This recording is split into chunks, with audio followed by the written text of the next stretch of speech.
पहले बताकर हमारे आपके लिए रखा है, जिसे हम भूल गए हैं। लेकिन बाबा जय गुरुदेव जी महाराज ने इसे प्रमाण के तौर पर कई बार सत्संग में दोहराया है, जिसे मैं आपके सामने बताने की कोशिश करना चाहती हूँ। चंद मिनटों में अपने इस प्रमाण को रखकर अपनी सेवा को विराम देना चाहूंगी। एक बार जब अज्ञातवास खत्म होकर पांडव जब घर को लौट रहे थे, तो साथ में भगवान कृष्ण वनवास जंगल में जा रहे थे। तो ऊपर के पार्लियामेंट में भगवान देवताओं के पार्लियामेंट में शनिदेव सोच रहे थे और चर्चा सुन रहे थे कि मृत्यु लोक में पांडव से बड़ा कोई विद्वान नहीं, कोई ज्ञानी नहीं, कोई धनुर्धर नहीं, यानी कि बड़े पराक्रमी है, बड़े बुद्धिमान है, ऐसे उनकी चर्चा हो रही थी। तो शनिदेव ने सोचा कि चलो इनकी बुद्धि की परीक्षा ली जाए। तो सोचने लगे कि क्या करूं। मृत्यु लोक में आए और उन्होंने अपनी माया से एक बहुत ही सुंदर महल की रचना बनाई और इतना सुंदर महल बनाया कि जिसका कोई शब्द में वर्णन नहीं कर सकता। और उस महल पर पहरेदार बनकर खुद वहां पर खड़े हो गए। अब जब उस रास्ते से पांचों पांडव और भगवान कृष्ण जा रहे थे, तो दूर से जो है उस पर भीम की नजर पड़ी। भीम ने देखा कि कितना सुंदर महल है, अगर मैं अंदर से जाकर देखूं तो क्या पता बाद में मिलेगा नहीं मिले। तो उन्होंने ये इच्छा अपने भाई से जताई। युधिष्ठिर से कहा कि भैया मैं उस महल को देखने की इच्छा करता हूँ, क्या मैं जाकर देखाऊं?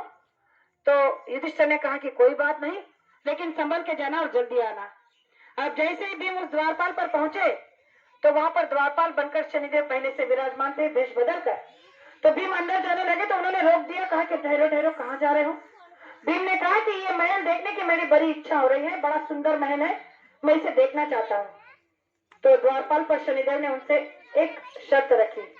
कहने लगे कि इस महल में जाने की एक खासियत है, आप इस महल के किसी एक ही दिशा में जाओगे और एक दिशा में जाने के बाद जो उस दिशा में आपको दिखेगा, जो दृश्य आपको नजर आएगा, उसे देख कर आना है और उसके बदले में जब मैं आपको सवाल करूंगा, उसका सवाल आपको जवाब देना है। अगर आपने सही जवाब दिया तो ठीक, नहीं तो आपको बंदी बना लिया जाएगा। क्या आपको शर्त मंजूर है? अब भीम को अपने ज्ञान पर अहंकार हो गया। सोचने लगा कि हमसे बड़ा बुद्धिमान तो कोई है ही नहीं, भला ये क्या पूछ सकते हैं। कहने लगे कि ठीक है, मैं आपके सवाल का जवाब दूंगा।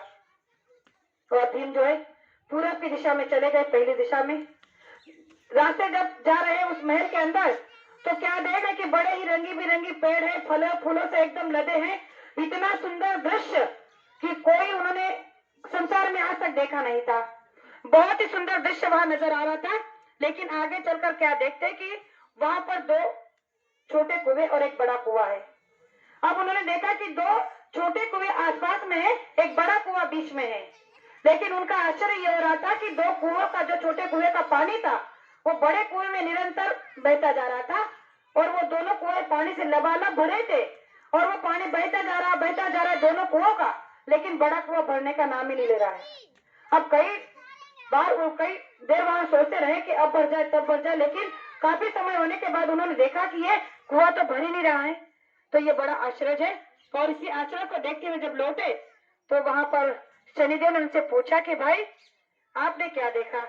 तो उन्होंने कहा कि दृश्य तो बड़ा अच्छा था, नजारा तो बहुत ही सुंदर था, लेकिन एक अचरज देखा कि दो कुएं छोटे जो पानी से लबालब बह रहे हैं और बड़े कुएं में गिर रहा है पानी, लेकिन बड़ा कुआं भरने का नाम ही नहीं ले रहा है।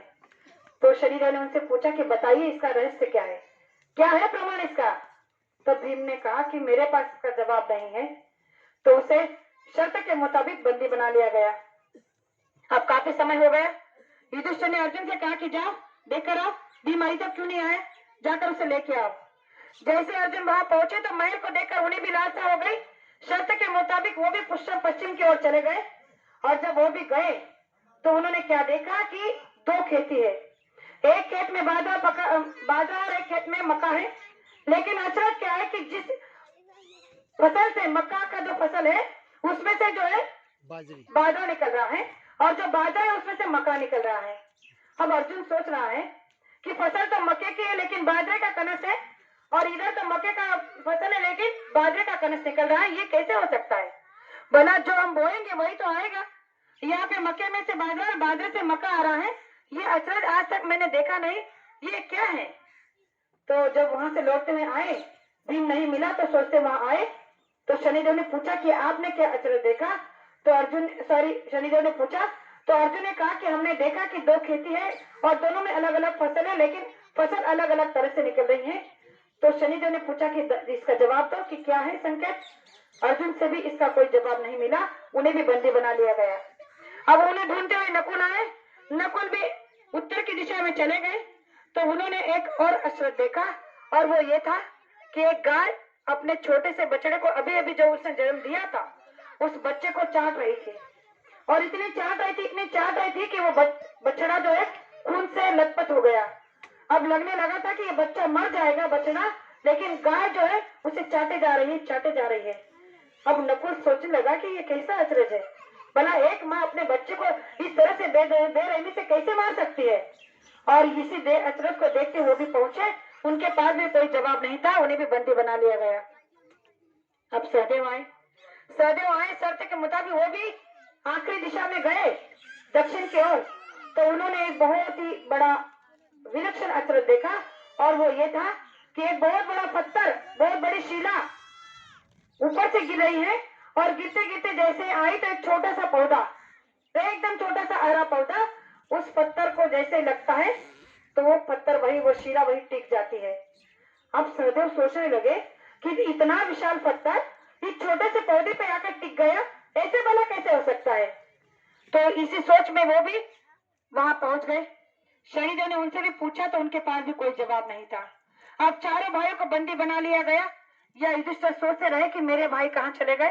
तो भगवान कृष्ण से कहने लगे कि जरा मैं उनको लेके आता हूँ, देख के आता हूँ। भगवान ने कहा कि जाओ। जैसे ही युधिष्ठिर वहां पहुंचे तो शनिदेव हाथ बांधे खड़े थे। उन्होंने पूछा कि हमारे भाई यहाँ आए थे। उन्होंने कहा कि हाँ आए थे। तो कहने लगे कि कहाँ है।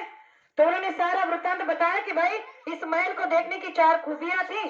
चारों के शर्त के मुताबिक हमने आपके चारों भाइयों को बंदी बना लिया है, क्योंकि उन्होंने हमारे सवालों का जवाब नहीं दिया है। तो युधिष्ठिर ने हाथ जोड़कर उनसे कहा कि शनिदेव, क्या मैं आपके सवालों का जवाब दे सकता हूँ, और अगर मैंने सही जवाब दिए तो क्या मैं अपने भाइयों को ले जा सकता हूँ। तो शनिदेव ने कहा कि हाँ बिल्कुल, अगर आप हमारे सवालों का जवाब दे सकते हो तो आप अपने भाइयों को ले जा सकते हो। तो युधिष्ठिर ने हाथ जोड़कर पहला प्रश्न पूछा कि भीम ने क्या देखा था, क्योंकि सबसे पहले भीम आया था। तो शनिदेव ने कहा कि भीम ने देखा कि 2 कुएं हैं, पानी के लबालब बह रहे हैं, और दोनों कुओं का पानी बड़े कुएं में गिर रहा है, लेकिन बड़ा कुआं भर ही नहीं रहा है। इसका अचरज क्या है।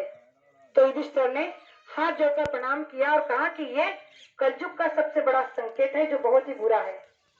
उन्होंने कहा कि ये कलयुग में होने वाला सबसे बुरा संकेत है कि कलयुग में एक समय ऐसा आने वाला है कि 2 बच्चों से एक माँ बाप का पेट भरा नहीं जाएगा, और वो माँ बाप अपने बच्चों के हाथों इतने मजबूर हो जाएंगे कि वो बच्चे उनका पेट नहीं भर सकते, उनका पालन पोषण नहीं कर सकते, और उन्हें वृद्धाश्रम में भेज देंगे। इतना भयानक सत्य कलयुग में आने वाला है, इसी का प्रमाण है। जैसे ही शनिदेव ने सुना तो कहा कि बिल्कुल सत्य कहा, आप भीम को निकाल सकते हो। फिर पूछा कि अर्जुन ने क्या देखा। तो उन्होंने कहा कि अर्जुन ने देखा था कि बाजरे के खेत से मक्का निकल रहा है, मक्का के फसल से बाजरा निकल रहा है, इसका क्या अचरज हो सकता है। तो युधिष्ठिर ने कहा कि ये भी कलयुग में होने वाला सबसे भयानक सत्य है, जिसे दुनिया में कोई झुटला नहीं सकता, और इस सत्य को सबको स्वीकार ही करना होगा। और वो सत्य यह है कि कलयुग में एक समय ऐसा आने वाला है कि बड़े घर की लड़कियां छोटे घर में ब्याही जाएगी, छोटे घर की लड़कियां बड़े घर में ब्याही जाएगी, यानी कि कोई भी अपने कुल का मान सम्मान नहीं रखेगा, और हर कोई पुरुष या हर कोई सामान्य जो भी इंसान होगा, बड़ा या अमीर, छोटा या गरीब, नीच या उच्च, कोई अपनी जात में कोई भेदभाव नहीं रखेगा, और अपने छोटे घर की बच्चियां बड़े घर में चले जाएंगी, बड़े घर कुल की लड़कियां छोटे नीच जाति में चले जाएगी। ऐसा बहुत बड़ा भयंकर समय आने वाला है। तो ये समय आज हम आप सब देख रहे हैं कि ये सत्य हो रहा है। सत्य हो गया है कि नीच जाति की लड़कियां बड़े बड़े कुलों में ब्याही जा रही है, बड़े बड़े घर की लड़कियां छोटे जाति में ब्याही जा रही। क्यों? क्योंकि उस समय का संकेत महात्माओं ने बता के रखा था। फिर युधिष्ठिर ने पूछा कि नकुल ने क्या देखा। तो उन्होंने कहा कि नकुल ने देखा कि एक गाय अपने बछड़े को, जो अभी अभी पैदा हुआ है, उसे बड़े बेरहमी से चाट रही है, और वो मरने के कगार पर बछड़ा है, लेकिन वो उसे छोड़ नहीं रही है। तो उन्होंने कहा कि ये भी कलयुग का उतना ही कठोर सत्य है, जिसे हम सबको स्वीकार करना होगा, और वो ये है कि कलयुग में एक माँ इतनी बेबस हो जाएगी कि जब उसे बेटा और बहू घर से निकाल देगा तो अपनी बेटी के घर में जाकर रहेगी जो वहाँ रहना नहीं चाहती है। एक माँ अपनी बेटी के ससुराल में नहीं रह सकती क्योंकि ये परंपरा है, लेकिन उसे मजबूरी के खातिर अपनी बेटी के घर में जाकर रहना पड़ेगा। और इससे बड़ा माँ बाप के लिए दुख का कोई समय नहीं होगा। बेटी के घर का अन्न मतलब माँ बाप के लिए श्राप होता है, लेकिन इस श्राप के साथ वो जिएंगे, जीना पड़ेगा। ऐसा कलयुग में होने वाला ये बहुत बड़ा भयंकर सत्य है। और ये भी आज हम आप देख रहे हैं कि जब घर से बच्चे बहू और बेटे अपने माँ बाप को निकाल देते हैं तो बेटी एक ऐसी होती है जो अपने माँ बाप को पालती है और अपने घर ले जाने का सोचती है। तो उनके इन 3 प्रश्नों के जवाब तो मिल गए। अब चौथे सवाल, जब उनको बताया कि सहदेव ने देखा कि एक बहुत बड़ा विशाल पत्थर ऊपर से गिरते गिरते आ रहा है और एक छोटे से पौधे पर टिककर रुक गया है, तो इसका सत्य क्या है? तो उस समय युधिष्ठिर ने उनसे कहा कि यह कलयुग का आखिरी सत्य है और इसे भी दुनिया झुठला नहीं सकती। ये कलयुग में होने वाला आखिरी सत्य है। तो उन्होंने कहा कि बताइए क्या है? कहा कि चाहे कलयुग में जितना अधर्म बढ़ जाएगा, चाहे जितना पाप बढ़ जाएगा, चाहे जितना अनाचार विचार पापाचार बढ़ जाएगा, लेकिन इस अधर्म को मिटाने के लिए धर्म की महात्मा की एक बेल उसे जिंदा रखेगी और वो बेल है ये शाकाहार का प्रचार। ये बाबा जय गुरुदेव जी महाराज का आदेश कि आप गांव गांव जाकर इन छोटे लोगों को लेकर जाओ और हर गांव शहर नगर में इन बात का प्रचार कर दो कि बाबा जय गुरुदेव जी महाराज का कहना आपको शाकाहारी रहना, और जो शाकाहारी हो जाएगा वो इस बंधन से छूट जाएगा, वो इस पाप से छूट जाएगा, अपने आप की रक्षा कर लेगा। ये सत्य उस कलयुग का उस समय युधिष्ठिर ने बताया था कि कलयुग में धर्म की बेल केवल संत महात्मा द्वारा बनाई जाएगी, बचाई जाएगी, और इस बेल को जो पकड़ लेगा वो बच जाएगा। तो प्रेमियों, मैं आपसे इतना ही कहना चाहूंगी कि हम आप उसी धर्म के बेल के सहयोगी हैं। अगर हम उस धर्म के बेल में सहयोग कर देंगे तो चाहे कितना ही बड़ा अधर्म क्यों ना हो जाए, हमें गुरु महाराज अवश्य बचा लेंगे। ये मेरा अटूट विश्वास है। और इस विश्वास के साथ मैं आपको कहना चाहती हूँ कि अगर आप भी जय गुरुदेव नाम पर विश्वास कर लोगे तो आने वाला समय, आने वाली दुख तकलीफ बीमारी से आपकी अवश्य राहत मिलेगी, मदद मिलेगी।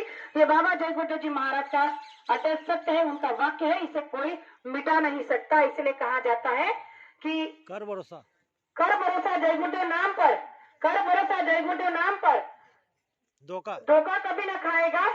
जब भी दुख संकट तकलीफ में जय गुरुदेव नाम सबसे पहले काम आएगा। तो आप सभी प्रेमी इस नाम पर विश्वास करेंगे, ऐसे आपसे आशा और उम्मीद रखती हूँ। तो आप मुझे माफ करेंगे, ऐसे मैं आपसे उम्मीद करती हूँ। जो 2 बातें आपके सामने रखी हो सकता कहने में एक आध शब्द